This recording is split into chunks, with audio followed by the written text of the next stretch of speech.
Do not attempt to recreate or reenact the epic stunts shown. This is Ford's very gay Raptor redefining tough for a new generation. In case you guys thought I was going to let this one slip through the cracks, fear not. However, we do have more pressing concerns before we cover our segment. Go woke, go broke. Now, the thing that is more pressing is that 90 million Americans, and I want you to think about that for a second, 90 million Americans, that is over 38% of the country, is struggling to pay bills as credit card usage spikes. We got a lot of information to cover today, so if you guys are going to, slap the like button early, leave a comment down below if you guys know anybody who is remortgaging their homes, struggling to pay off their credit cards, or if they're now using credit as their main source of cash to pay for even groceries. I know a lot of people are doing the layaway, and like I covered in yesterday's video, 700,000 people in Britain couldn't pay their rent last month. So, clear disconnect. The news will tell you everything's fine, blah, blah, blah. Meanwhile, the numbers don't lie. Now again, battered by inflation, 90 million Americans struggle paying bills as credit card usage spikes. American consumers are facing financial hardships as they grapple with elevated living costs, record high credit card use, and 2 years of negative real wage growth. As many as 89.1 million American adults, aka 38.5% of the country, were found to experience some form of difficulty in covering expenses between just this April and May. Of course, this is updated as of May 8th, just 10 days ago. According to Bloomberg, citing new data from the Household Pulse survey, this is up from 34.4% in 2022 and 26.7% during the same period in 2021. So obviously a drastic increase.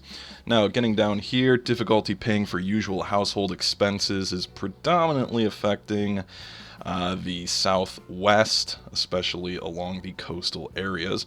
And 2.7 million more households were relying on credit cards to cover expenses. Yep, you read that right. We can round up to 3 million households are relying on a 24% interest credit card to meet their monthly bills. That is not sustainable. I don't know how long it can continue. It's amazed me that it's continued this far. Also, let me know in the comment what you think about the looming default or not. If you think they're going to pass another few stimulus, raise the debt ceiling like they always do, that's probably my bet. Consumers have record card debt and ultra low savings. That is not a good combination. Now, home foreclosures and missed credit card payments are surging as consumers buckle. Of course, this article is also from the last month. Foreclosure filings in the first quarter of 2023 were almost 100,000 properties, which is up 6%. Now, you might be thinking that 6% is not a big deal. However, it's up 22% from a year ago. That is a big number. This was the 23rd consecutive month in a row with a year-over-year increase in foreclosure activity. 23rd consecutive month of foreclosures rising. Wow. And BOFA, here's a fun fact for you, gave the FBI access to January 6 bank records without customers' knowledge. Whistleblowers have now admitted, so if you bank with Bank of America, maybe think twice. Americans under Biden hitting record high depression levels. In case you guys thought I was going to have good news today, well, we go from worse news to kind of funny news as we get into the Dove, Ford, and Biden Suitcase nuclear czar stealing weirdo who was arrested finally, which is just comical.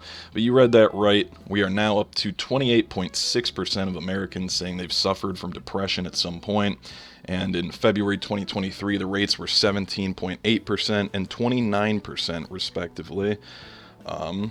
That was Biden's numbers continuing to trend up. So basically a third of the country is depressed under our current incompetent leadership. And here's...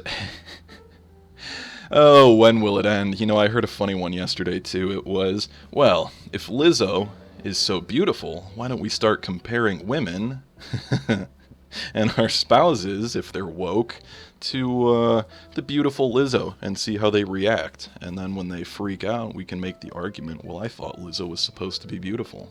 There you go. Try that one out. Let me know how it goes. Now, of course, Dove produces ultra woke ad to change beauty standards in video games, something the Cheeto-eating nerds on the couch are not interested in. They want the double H anime titties and all the other stuff. There's nothing appealing about playing as an obese heroine. Corporate world, as well as the government institutions, are actively fueling woke activism, which we already knew, and the corporate elites and far-left goobermen are the source of the woke mind virus, not the victims of it.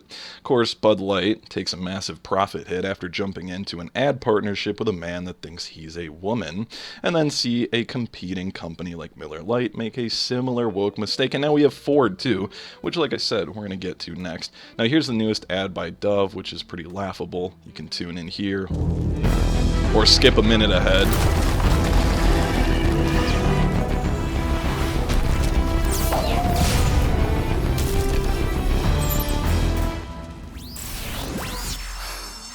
I find the whole concept to, generally speaking, be strange. Why is Dove making this ad?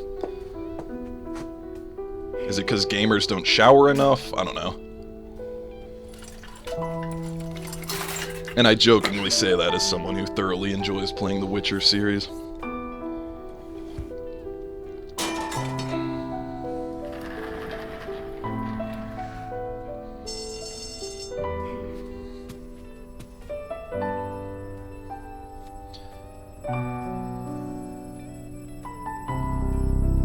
The funniest part about this ad to me is she somehow looks fatter here in the next frame.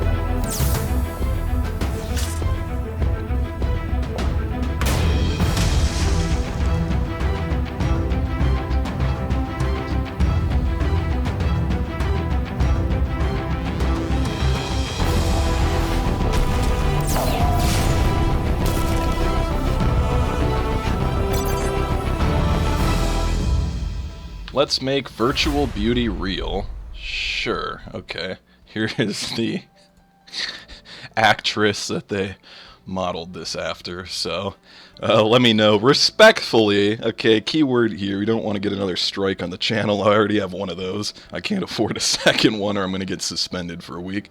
Let me know respectfully in the comments down below what you think about Dove's new ad. Now, of course, Ford's redefining tough commercial features LGBT colored truck, and including a transgender baby blue and pink colors before it races ahead of the other truck because, of course, whether it's the strong female lead or whatever, just watch the ad for yourself.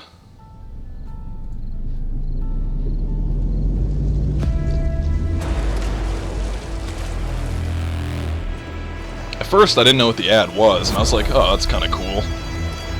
A truck actually being used out in the wilderness. Right, you're thinking, alright, the Raptor looks pretty cool.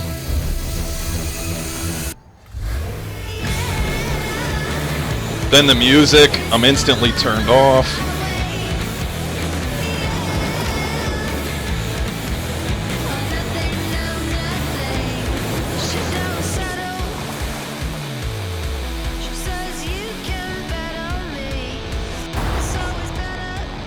I'm like, alright, the red looks nice. And then here's the grand reveal.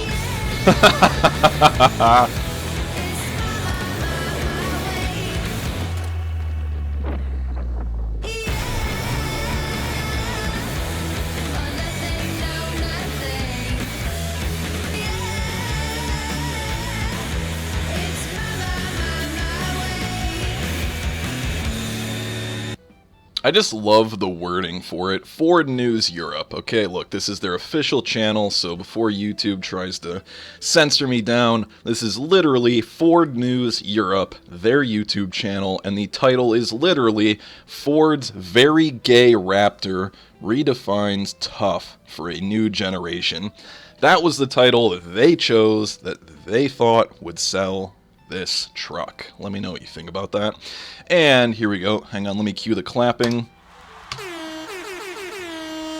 Biden suitcase stealing, they them, nuke waste, klepto guru arrested for being fugitive from justice. Of course, this was the nuclear czar who was into the puppy play and all the other weird kinks that we can't talk about publicly here on the YouTubes.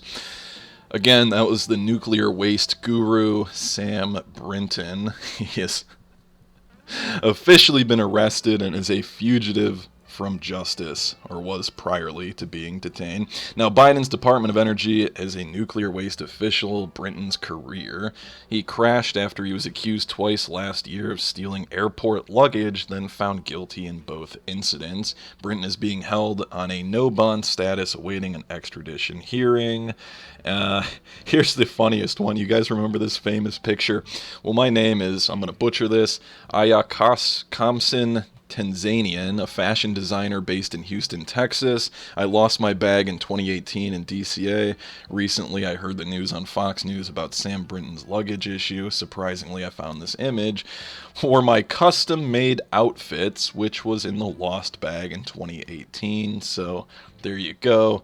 How this person was our nuclear energy czar was obviously just a way to further make the United States not a serious place. So thank goodness he has finally been arrested and put where he belongs. Now, Portland wants to refund its police. And in another funny turn of events, Portland, Oregon was one of the leading voices in the defund the police movement. You guys remember the Chop Chaz zone? Well, of course, in the wake of George Floyd's death, politicians gave in to the demands of like-minded morons, aka rioters and activists, and began cutting the budget of the city's Bureau of Police. And now they realize that that doesn't work so well, and after all the local stores have moved out, nobody's been prosecuted for stealing, and the city is still a burned-down shithole, they've realized that maybe the police actually have a role. Now, with the damage done and its tax base shrinking, Portland has realized it needs the police. Portland's residents are 3 times more likely to be a victim of property crime than the average U.S. citizen. So, there you go. Refund the police. That's the news story of the day for you. Russia and Iran pursue joint development of oil and gas fields. They're looking at starting about 10 joint development projects together in Iran as, again, more countries invest with Russia. And they're in the top 10 booming economies now. And Europe approves world's first cryptocurrency regulations. The European Union has approved a set of rules, the first such regulation in the world to regulate crypto assets like cryptocurrencies and tokens in a bid to curb money laundering activities and protect investors. Of course, this has been one of my biggest questions all along.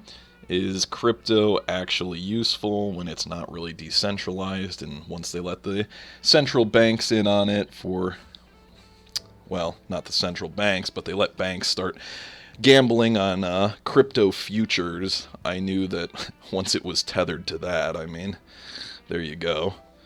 Plus, too, if you have to use Coinbase in the United States and they track all your purchases and where it goes, is it really anywhere even close to being anonymous? And then if you get fined or caught or audited sending it offshore into a foreign bank account, well, was it really worth using crypto for anything? Those are the questions nobody seems to be asking that I've had for quite some time. Now, each of the firms is estimated to have liabilities worth billions of dollars that they owe to thousands of creditors, talking about FTX, Alameda, Core Scientific, Voyager, Celsius, Three Arrows Capital, and all the other major crypto companies that have filed for bankruptcy and decided to liquidate their assets to pay back customers.